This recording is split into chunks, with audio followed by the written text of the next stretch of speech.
Hello दोस्तों, मैं आपकी शिवानी मैम अपने चैनल हिंदी साहित्य में आप सभी का स्वागत करती हूँ। आज हम नेट जेआरएफ के सॉल्व पेपर का सेकेंड पार्ट देखेंगे। इसके पहले के वीडियो में मैंने 50 क्वेश्चन करा दिए हैं, जिसे आप जाकर देख सकते हैं। चलिए शुरू करते हैं। आज का हमारा 51 क्वेश्चन है, कमायनी के निम्नलिखित सर्गों का सही अनुक्रम है। कमायनी के सही अनुक्रम बताना है। कमायनी में हमारे 15 सर्ग हैं। सही आंसर है स्वप्न, संघर्ष, निर्वेद, दर्शन। इसका सही आंसर है सा, क, ख, ग, घ। आगे का देखते हैं। सूची 1 को सूची 2 से मिलान करना है।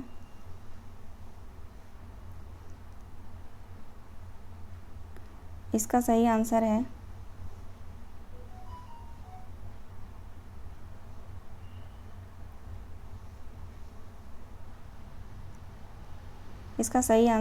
Answer the 4 1 2 3। चलिए आगे बढ़ते हैं।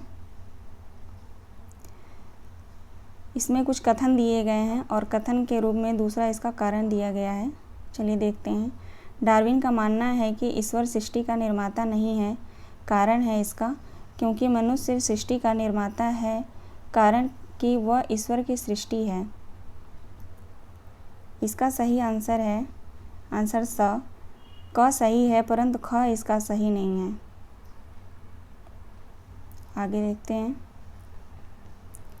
फिर विकल है प्राण मेरे गीत के निहितार्थ हैं। इस गीत के निहितार्थ हैं स्त्री आगे बढ़ने के लिए पुरुष का संबल चाहती है।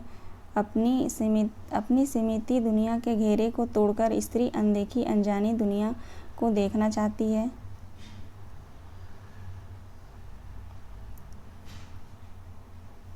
सॉरी दोस्तों।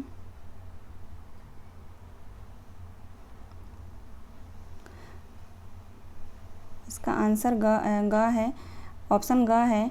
अपनी यात्रा के तिमिराक्षण को हो जाने की कल्पना करके स्त्री अकेले यात्रा आरंभ करना चाहती है। घ है, स्त्री ने अपना लक्ष्य निर्धारित कर लिया है और वो आगे बढ़ने के लिए व्यग्र है। इसका सही विकल्प है अ। केवल ख और घ सही है। आगे क्वेश्चन देखते हैं। तेरी बांकी अदा पर मैं खुद हूँ फिदा, तेरी चाहत को दिलबर बयां क्या करूँ। यही ख्वाहिश है कि ई तू मुझको मत देखा करे और दिलो जान मैं तुमको देखा करूँ। इसका सही आंसर है आंसर द तीसरी कसम, जो फरीश्वर नाथ रेणु की कहानी है।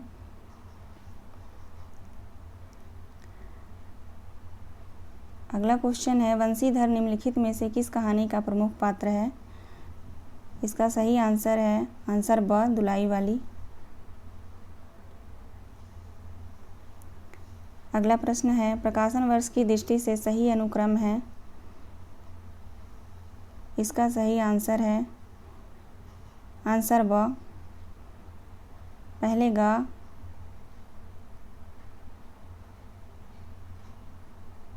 इसका सही आंसर है आंसर ग। आगे बढ़ते हैं। सूची 1 को सूची 2 से मिलान करना है।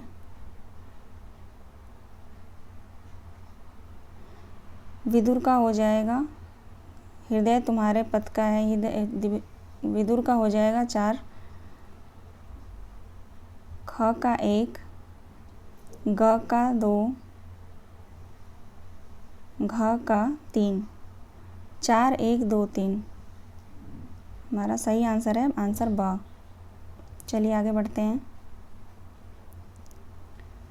धनी कौन होता है, इसका कोई विचार नहीं करता, वह जो अपने कौशल से दूसरों को बेवकूफ़ बना सकता है। उपर्युक्त संवाद गोदान के किन पात्रों के मध्य हुआ। इसका सही उत्तर है ब गोविंदी और मेहता के बीच में। अगला क्वेश्चन देखते हैं। शीतला माँ के नाराज हो जाने के भय से लोग बच्चे को चेचक का टीका तक नहीं लगवाते थे। उपर्युक्त प्रसंग निम्नलिखित में से किस उपन्यास में वर्णित है। इसका सही उत्तर है अ, देवरानी जेठानी की कहानी। सूची 1 को सूची 2 से मिलान करना है।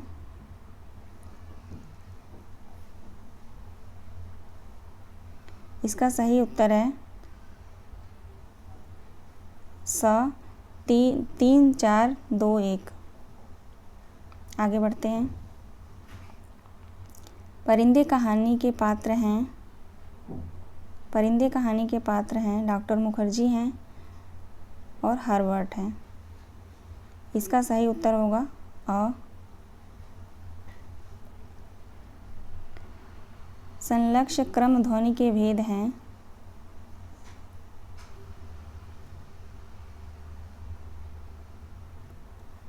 इसका सही उत्तर होगा केवल ख और ग। केवल ख और ग। सॉरी दोस्तों, ख नहीं है, इसका क और ग होगा। रसादि ध्वनि, ग है अलंकार ध्वनि। चलिए आगे बढ़ते हैं। इनमें से कौन सा निबंधकार द्विवेदी उप का नहीं है? इसका सही आंसर है कुबेर नाथ राय।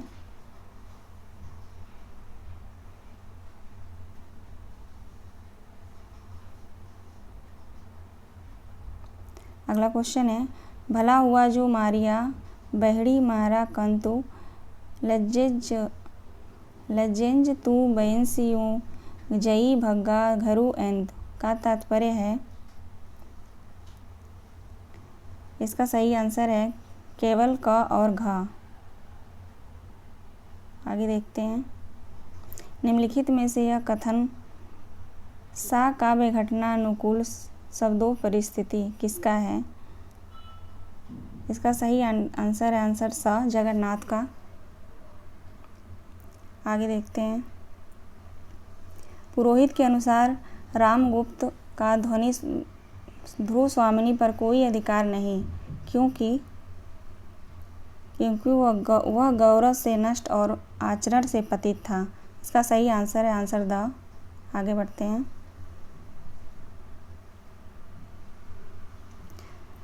आषाढ़ का एक दिन राज्याश्रय और व्यक्ति स्वतंत्र के बीच भटकती हुई सृजनात्मकता का नाट्यबिंब है। यह कथन किस आलोचक का है? यह कथन बच्चन सिंह का है। ऑप्शन बी सही होगा। आगे देखते हैं।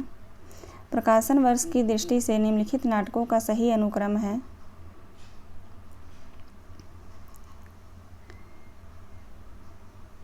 इसका सही आंसर होगा आंसर स घ ग क ख।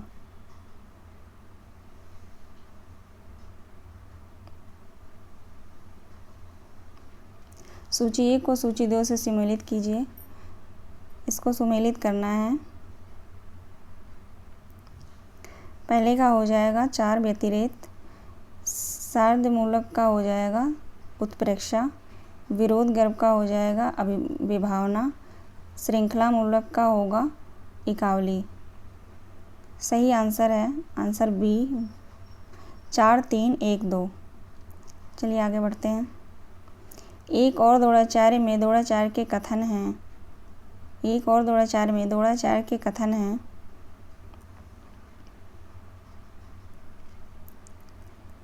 क और इसका सही आंसर है क और ख। उस दिन भूख मेरे सिद्धांत में बड़ी हो गई। ख है राजकीय अन्न की दास्ता ने मेरा विवेक खरीदा। चलिए आगे बढ़ते हैं। प्रकाशन वर्ष की दृष्टि से सही अनुक्रम है। परंपरा की खोज, व्योमकेश दरवेश, शांति निकेतन से शिवालिक तक, साहित्यकार और चिंतक आचार्य हजारी प्रसाद द्विवेदी। इसका सही आंसर है आंसर स ग क ख घ और ख। चलिए आगे बढ़ते हैं। परीक्षा गुरु उपन्यास निम्नलिखित में से किस विषय पर केंद्रित है? इसका सही आंसर है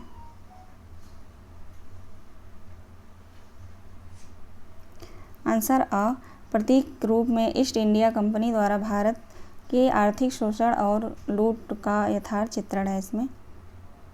चलिए आगे बढ़ते हैं।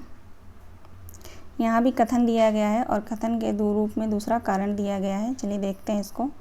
अस्तित्ववाद व्यक्ति को अपने कर्मों के लिए उत्तरदायी मानता है। कारण है इसका क्योंकि अस्तित्ववाद व्यक्ति के अस्तित्व को किसी बाह्य सत्ता के अधीन नहीं मानता। उपरोक्त कथन के आलोक में नीचे दिए गए विकल्प में से चुनना है। इसका सही आंसर है आंसर क ख दोनों सही है और क की सही व्याख्या भी है। चलिए आगे बढ़ते हैं। यहाँ भी कथन दिया गया है, दूसरा इसका कारण दिया गया है। कथन है हमारा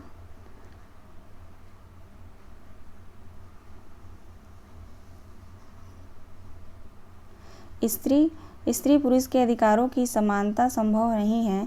कारण है इसका स्त्री पुरुष की जैविक संरचना में भिन्नता है। इसका सही आंसर है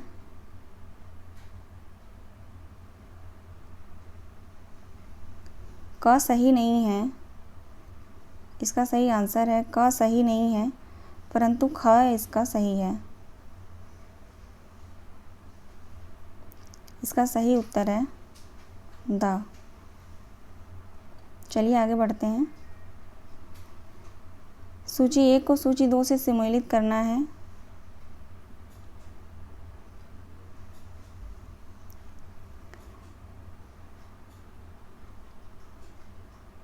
एक मिनट दोस्तों। मालती का हो जाएगा गैग्रीन कहानी की मालती जो है पात्र हैं। दूसरे का वजीरा सिंह का हो जाएगा उसने कहा था। बुद्धगुप्त का है आकाशदीप। लाल मोहर का है तीसरी कसम। इसका सही उत्तर है स 4 3 1 2।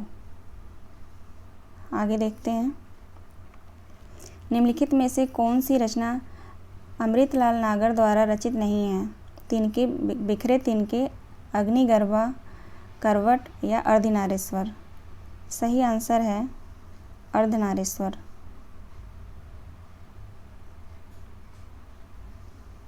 आगे देखते हैं। आपका बंटी उपन्यास में वर्णित है। इसका सही उत्तर है ख और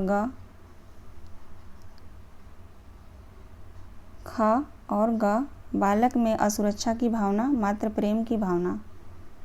चलिए आगे देखते हैं। स्वच्छंद वृत्ति वालों की संवेदना अनेक प्रकार की हो सकती है, पर मध्यकाल के इन स्वच्छंदकर्ताओं की संवेदना केवल प्रेम की संवेदना था। ये प्रेम के पीर के पक्षी थे। यह कथन किस आलोचक के हैं?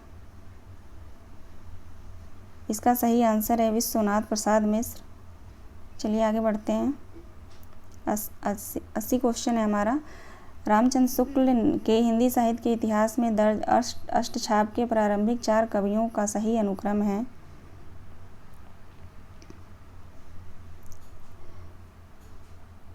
पहला है सूरदास, फिर नंददास, फिर कृष्णदास, फिर परमानंद दास। सॉरी दोस्तों, गलत है ये। पहला है हमारा सूरदास, फिर नंददास, फिर घ है कृष्णदास, फिर ग है परमानंद दास। चलिए आगे बढ़ते हैं।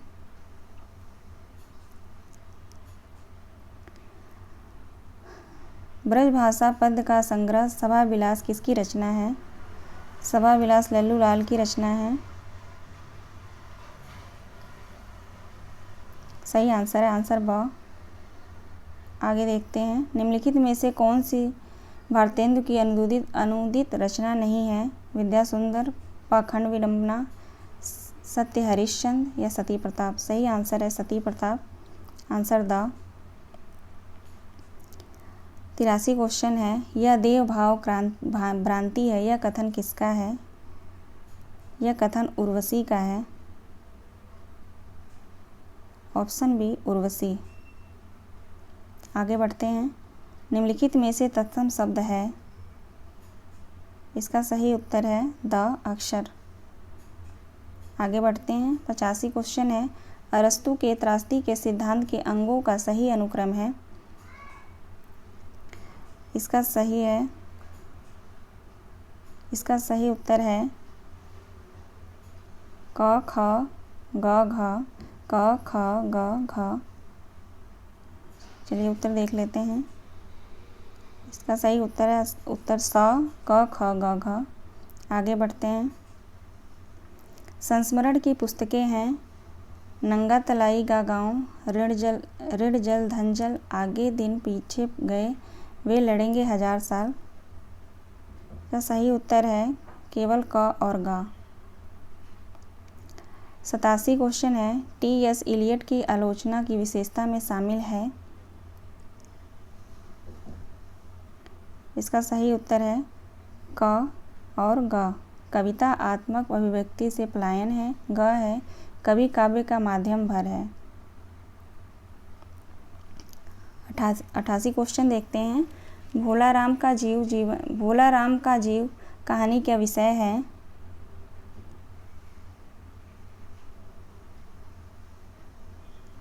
इसका सही उत्तर है भ्रष्टाचार की अनावरण, सरकारी कार्यालय में व्याप्त रिश्वतखोरी की अभिव्यक्ति। सही उत्तर हो जाएगा अ, केवल ख और घ। आगे बढ़ते हैं। झूठा सच उपन्यास में वर्णित है ग्रामीण अंचलों का सामाजिक यथार्थ, विभाजन की भावोत्पादक आशंका, यह शहरी जीवन की विसंगतियाँ, सांप्रदायिक विद्वेष की आग में मानवीय संवेदनाओं की हत्या। इसका सही उत्तर है ख और घ, केवल ख और घ सही उत्तर है इसका। आगे बढ़ते हैं। दोस्तों यहाँ पे पैसेज दिया हुआ है, चलिए पैसेज को पढ़ लेते हैं।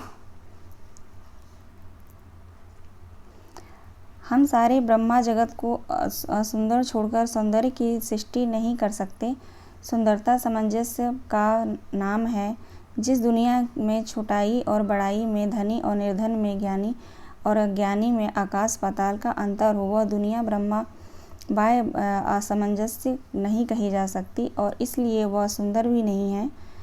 पर इस बाह्य असुंदरता के डूब में खड़े होकर आंतरिक सौंदर्य की उपासना नहीं हो सकती। उसे हम बाह्य असौंदर्य को देखना ही पड़ेगा। निरंतर सर्वसन जनता के बीच खड़े आप परियों के सौंदर्य लोक की कल्पना नहीं कर सकते। साहित्य सुंदर का उपासक है, इसलिए साहित्य समाज और दूर करने का प्रयत्न पहले करना होगा। अशिक्षा और कुशिक्षा से लड़ना होगा, भय और ग्लानि से लड़ना होगा। सौंदर्य और असौंदर्य का कोई समझौता नहीं हो सकता। सत्य अपना पूरा मूल्य चाहता है। दोस्तों इस पैसेज को पढ़ लिया हमने, अब इसका क्वेश्चन देखते हैं। 90 क्वेश्चन है इसका। सौंदर्य और असौंदर्य का कोई समझौता नहीं हो सकता। इसका अभिप्राय है ऑप्शन अ सही है। असुंदर को कम किए बिना सुंदर नहीं हुआ जा सकता। क्वेश्चन 91 देखते हैं। उपर्युक्त अवतरण के आधार पर सुंदर दुनिया का अभिप्राय है। वह सही उत्तर है इसका। विषमता को कम करके बाह्य परिस्थितियों में सामंजस्य स्थापित करना। आगे देखते हैं। 92 क्वेश्चन है हमारा। सौंदर्य की सृष्टि के लिए आवश्यक है भूखंड। सही आंसर है इसका अ, अपने भूखंड और उसकी सभ्यता संस्कृति को साथ लेकर चलना। 93 क्वेश्चन देखते हैं। उपर्युक्त अवतरण के आधार पर साहित्य का उद्देश्य होना चाहिए। इसका सही उत्तर है स, भूखी और अभावग्रस्त जनता के साथ खड़े होकर समाज में बाह्य सामंजस्य स्थापित करना। 94 प्रश्न देखते हैं। उपर्युक्त अवतरण के संबंध में निम्नलिखित में से कौन सी बात सही है? इसका सही उत्तर होगा द। आंतरिक दृष्टि से हमारा देश प्रज्वल है किंतु बाह्य रूप से अप्रतिकर है। अब ये दूसरा हमारा पैसे दिया हुआ है, चलिए इसको भी देख लेते हैं, जल्दी जल्दी देख लेते हैं इसको भी। विवाह से पुरुष को तो कुछ छोड़ना नहीं होता और उसकी परिस्थितियों में कोई अंतर नहीं आता, परंतु इसके विपरीत स्त्री के लिए विवाह मानो एक विचरित संसार छोड़कर नवीन संसार में जाना, जहाँ उसका जीवन सर्वथा नवीन होगा। पुरुष के मित्र, उसकी जीवनचर्या, उसके कर्तव्य सब पहले जैसे ही रहते हैं। वह अनुदार न होने पर भी शिक्षिता पत्नी के परिचित मित्रों, अध्ययन तथा अन्य परिचित दैनिक कार्यों के अभाव को नहीं देख पाता। साधारण परिस्थिति होने पर भी घर में इतर कार्यों से स्त्री को अवकाश रहता है। संयुक्त कुटुंब न होने से बड़े परिवार के प्रबंध की उलझने भी नहीं घेर सकती। उसके लिए पुरुष मित्र वर्ज्य हैं और उसे मित्र बनाने के लिए शिक्षिता सावित्रियाँ कम मिलती हैं। अतः एक विचित्र अभाव का उसे बोध होने लगता है। कभी कभी पति के आने जाने जैसी छोटी बातों में बाधा होने पर वह विरक्त हो उठती है। अच्छी गृहिणी कहलाने के लिए उसे केवल पति की इच्छा के अनुसार कार्य करने तथा मित्रों और कर्तव्यों के अवकाश के समय उसे प्रसन्न रखने के अतिरिक्त और विशेष कुछ कार्य नहीं करना होता, परंतु यह छोटा सा कर्तव्य उसके महान अभाव को नहीं भर पाता। चलिए क्वेश्चन देखते हैं इसका। उपर्युक्त अवतरण के संदर्भ में निम्नलिखित में से कौन सा कथन सही है? इसका सही उत्तर है द स्त्री के घर के बाहर भीतर जाने जैसी सामान्य बातों पर कभी कभार टोकने पर स्त्री विरक्त हो जाती है। 96 क्वेश्चन है हमारा। उपर्युक्त अवतरण के संदर्भ में निम्नलिखित में कौन सा कथन सही है? इसका उत्तर द होगा। उदार होने पर भी स्त्री से पुरुष उदार होने पर भी विवाह से पुरुष अपनी शिक्षिता पत्नी से परिचित मित्रों के अभाव को महसूस नहीं कर पाता। 97 हमारा प्रश्न है। उपर्युक्त अवतरण के आधार पर सही कथन है। इसका सही उत्तर होगा स। विवाह से पुरुष अपने घर परिवार में रहता है, उसकी परिस्थिति में खास फर्क नहीं पड़ता। 98 प्रश्न है हमारा। उपर्युक्त अवतरण के आधार पर निम्नलिखित का सही कथन है। इसका सही आंसर है आंसर स। विवाह स्त्री को उसके चिर परिचित घर परिवार को छोड़कर एक दूसरे घर परिवार में ले जाकर उसके जीवन को नए अनुभव से संपन्न कराता है। आज का 99 क्वेश्चन है हमारा। इसमें से सही कथन बताना है। इसका सही आंसर है ब। स्त्री के बड़े अभाव को पति की इच्छा पूर्ति और उसके प्रति कर्तव्य निर्वाह पूरा नहीं कर पाता है। आज का हमारा 99 क्वेश्चन तक ही था, क्योंकि मैंने पिछले वीडियो में जो 50 क्वेश्चन कराए थे दोस्तों, उसमें एनटीए की तरफ से उसमें एक क्वेश्चन गलत था, तो उसमें मैंने आपको बता दिया था। इसमें से 99 ही क्वेश्चन, मतलब एक क्वेश्चन कम है, तो उसमें मैंने करा दिया था। आप लोग जाकर देख लीजिए। जिन्होंने मेरे चैनल को सब्सक्राइब नहीं किया है, प्लीज़ आपसे हम्बल रिक्वेस्ट है, आप लोग मेरे चैनल को सब्सक्राइब कर लीजिए और लाइक कर दीजिए। आप लोगों को मेरा कंटेंट अच्छा लग रहा है तो आप लोग लाइक ज़रूर करें। चलिए मिलते हैं नेक्स्ट वीडियो में। आप सभी का बहुत बहुत धन्यवाद।